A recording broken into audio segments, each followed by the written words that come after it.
Quand l'organisme a été créé, c'était un petit organisme avec quelques services au niveau accueil, installation des nouveaux arrivants. Au fur et à mesure, on a constaté que les nouveaux arrivants avaient besoin beaucoup plus de services, puis ils se sentaient beaucoup plus à l'aise à fréquenter les organismes qui offraient un continuum de services. Dans notre idée, c'était avoir un organisme qui ressemble à une maison sur un toit où les gens se sentent très à l'aise. Ils viennent pratiquement avec leurs valises et ils trouvent des réponses à l'ensemble de leurs besoins. Puis au fur et à mesure, Cassie est devenu ce qui est devenu aujourd'hui. Ça a pris évidemment 31 ans de développement. Et aujourd'hui, c'est sûr qu'on intervient au-delà de notre territoire.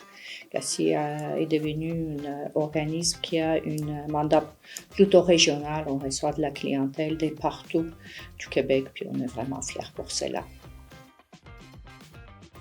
Pour toute personne qui souhaite recevoir un service au Cassie, mais il faut qu'il y ait un dossier. Donc, on va juste procéder à une ouverture des dossiers, indépendamment des statuts au Canada. Nous avons décidé de mettre en place un cheminement de la clientèle beaucoup plus structuré en accord avec nos programmes, notre programme PASSI en partenariat avec le ministère des Migrations. C'est-à-dire chaque personne qui rentre au CACI, dépendamment de son statut, dépendamment de la durée de résidence, il fait partie d'un parcours. Il passe d'abord par service de première ligne.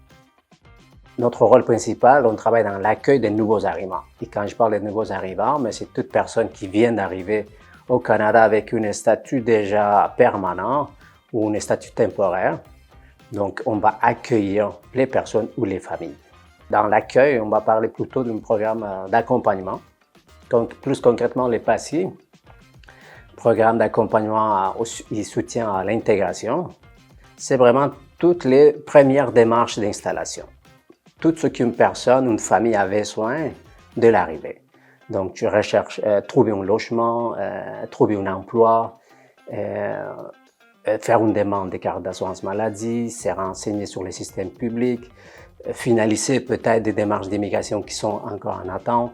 Pour les familles qui viennent d'arriver, mais on va les accompagner déjà, si c'est le cas, trouver une garderie pour les enfants, trouver une école, les aider à prendre les rendez-vous, les renseigner aussi comment ça fonctionne, le système scolaire ici. On va les aider aussi à créer un compte dans la place 05 afin qu'ils puissent rapidement trouver une garderie pour les enfants, si c'est nécessaire. La session Objectif Intégration, c'est une courte formation de 24 heures dans laquelle les personnes ils vont apprendre un peu comment fonctionne la société d'accueil. Évidemment, aussi, nous avons un secteur, un département de l'employabilité qui a comme objectif favoriser le placement en emploi des nouveaux arrivants. Quand le client approche le CACI, on les oriente vers les services d'employabilité.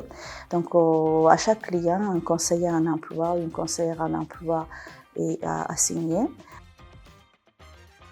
On l'aide à définir des objectifs professionnels à court terme, à moyen terme et à long terme. On fait beaucoup d'efforts pour placer les personnes immigrantes dans leur domaine de compétences. On l'explique aussi les conditions d'accès à sa profession. Évidemment, on lui donne toute l'information concernant l'évaluation comparative des connaissances acquises hors de Québec. On établit un plan d'action. Une fois le plan d'action défini, on fournit au client toute l'information sur le marché du travail, la compréhension du marché du travail québécois. On fait l'accent sur le code culturel pour bien comprendre les différences culturelles aussi, les différences entre certaines façons de faire entre le Québec et le pays d'origine. Et puis on l'aide évidemment, on accompagne à rédiger un CV, on l'explique bien la différence entre le CV canadien, le modèle canadien, et entre le modèle de son pays, le cas échéant. On aide à la rédaction d'une lettre de motivation.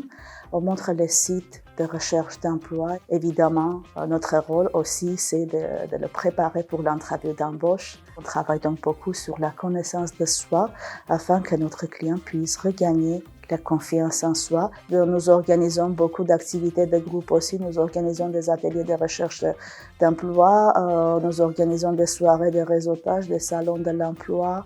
La différence principale entre le programme SAE et le projet pilote de demandeurs d'asile, c'est vrai qu'il y a beaucoup de points communs, comme la rédaction de CV, la lettre de motivation, préparation à l'entrevue d'embauche et puis l'intégration socio-culturelle, parce que ce sont les bases, les nécessaires. Mais la grande différence, c'est le principe, c'est l'approche. Si dans SAE, nous sommes supposés de donner toute l'information, de guider les clients pour mieux comprendre le marché du travail québécois, et puis lui, il va trouver un emploi de façon autonome. Dans le cas des demandeurs d'asile, nous les aidons très activement à postuler et à trouver un emploi ou référer encore à des organismes ou à des entreprises partenaires avec qui nous avons tissé les liens de partenariat pour un placement facilité. Comme vous savez, les demandeurs d'asile sont quand même une clientèle assez vulnérable, déjà par leur statut de l'immigration. Et deuxièmement, s'ils sont venus demander l'asile, c'est qu'il y avait des raisons derrière. Nous avons différents projets aussi d'employabilité, des projets de formation que nous effectuons avec la comité sectoriel de main-d'œuvre. En parallèle, nous avons d'autres projets destinés à d'autres types de la clientèle et notamment, je voudrais parler de programmes d'aide et accompagnement social, la PASS Action, qui vise à accompagner la clientèle éloignée du marché du travail. Notre rôle aussi, c'est de diriger les nouveaux arrivants sur les divers services du CACI. Donc, on va toujours commencer pour les programmes de francisation. Pour les raisons stratégiques, nous avons aussi inclus les services de la francisation au service de première ligne. Si on voit que le besoin est là, si la personne ne maîtrise pas la langue ou vient d'un pays non francophone, donc les premières choses à faire, ça va être vraiment juste avant de faire une inscription, on suit les cours de français. Nous, on est mandaté par le ministère de l'Immigration, de la Francisation et de l'Intégration pour offrir ces cours. Dans notre centre, c'est dans le cadre du programme québécois de l'apprentissage du français. C'est très important pour toute personne qui veut ici s'installer au Québec d'étudier, de travailler, de parler en français. À la fin de chaque niveau, bloc, disons, il y a un certificat qui parvient du ministère. Ce certificat, il est très important pour faire la demande de citoyenneté pour le niveau 4 et le niveau 7 pour faire la demande de résidence permanente. Il y a des cours de français à distance, mais ça serait préférable pour les débutants de suivre des cours en présentiel. Les personnes qui parlent déjà la langue et qui sont vraiment à la fin de leur apprentissage pourraient choisir les cours en ligne, à distance. Or, je conseille pour tous les débutants de commencer en présentiel. Il y a des milliers et des milliers de demandes.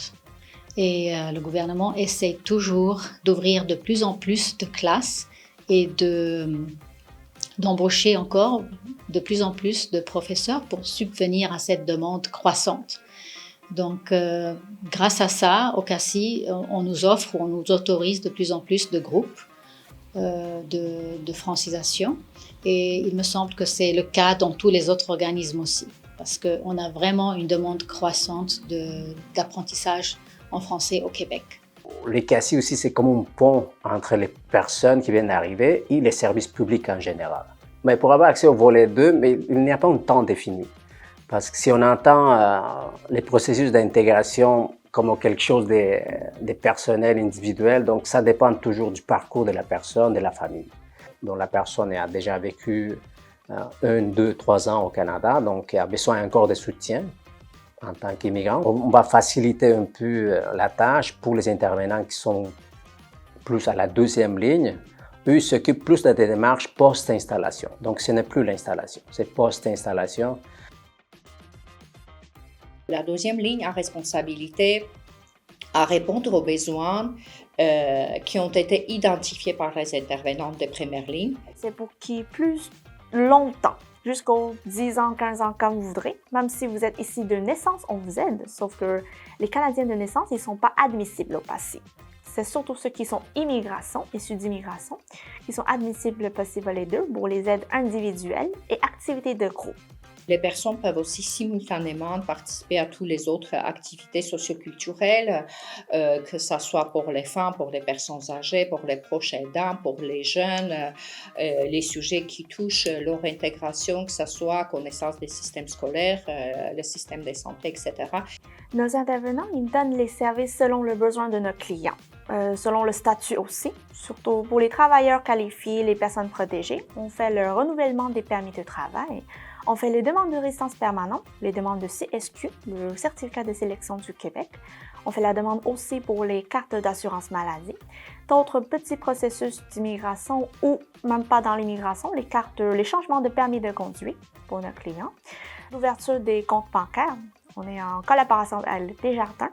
Donc, eux, ils offrent des forfaits. On fait la référence, on fait des présentations à nos clients de qu'est-ce qui se passe, c'est quoi le système financier. On a beaucoup de projets sur ces domaines aussi qui concernent le système de santé du Québec, comment ça fonctionne, comment trouver un médecin de famille, comment prendre un rendez-vous médical pour briser l'isolement des jeunes qui viennent d'être arrivés, pour qu'ils s'intègrent plus vite à leur communauté. Et même, on les aide à trouver des travails, à faire des salons d'emploi. On a d'autres projets qui peuvent aider les femmes qui sont en situation de violence conjugale. Donc, on fait des références pour les aider juridiquement et de se sauver des situations qui sont plus dangereuses pour elles. On prend beaucoup de bénévoles et on remercie de votre aide pour les bénévoles. On a besoin pour pratiquement tous les gros projets qu'on fait. La fête des clients pour le Noël, on en a beaucoup de bénévoles pour celui-là. Toutes nos fêtes qui, pour l'externe, les fêtes de festivals culturels à chaque année qu'on offre. Et aussi, des fois qu'on organise des sorties, on demande aussi aux bénévoles de faire les appels pour nous.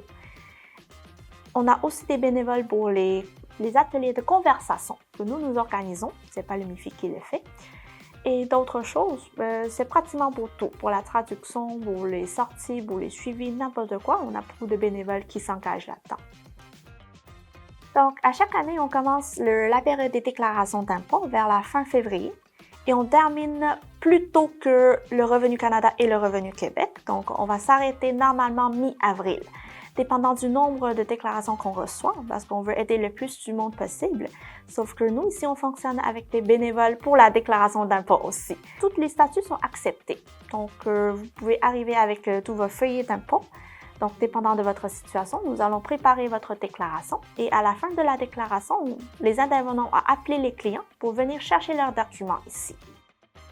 Le CACI offre un service de banque alimentaire. Ce service est offert pour les personnes qui sont plus dans le besoin. Ça veut dire que quand vous venez vous inscrire, on évalue aussi c'est quoi votre capacité financière. Pour tout ce qui est en temps partiel, retraités, des nouveaux arrivants qui sont sans emploi, oui, vous êtes très accueillis pour venir faire une inscription. C'est un service offert sur 6 mois. À chaque 2 semaines, on vous offre un panier d'aliments pour vous et pour votre famille. La plupart des services au CACI, incluant tous nos projets pratiquement, ils sont financés par le gouvernement du Québec et soit par nos bailleurs de fonds. Donc, les services offerts aux clients, on les donne gratuitement, en grande partie. CACI est un organisme très inclusif.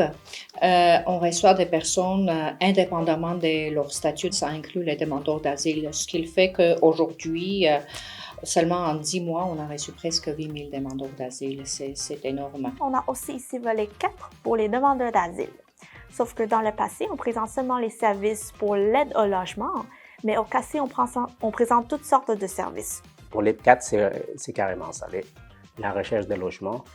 Mais à part ça, à part la recherche de logement, les CACI en tant qu'organisme aussi soutient les demandeurs d'asile dans les donnant accès à une banque alimentaire, l'accessibilité aussi aux cours de français. Tout ce qu'on donne au volet 2, on donne aussi au volet 4, mais dans notre service. Donc, au lieu d'être admissibles au CACI, ils sont admissibles au CACI. On apporte toujours un soutien, même s'ils ne sont pas encore admissibles au programme au complet. Ben, les CACI se donnent comme mission de soutenir toujours les personnes qui ont besoin. Créer un lien de confiance avec la personne, pour nous, c'est très important pour pouvoir les soutenir, pour pouvoir l'aider. Donc ça, c'est aussi quelque chose d'important dans notre travail.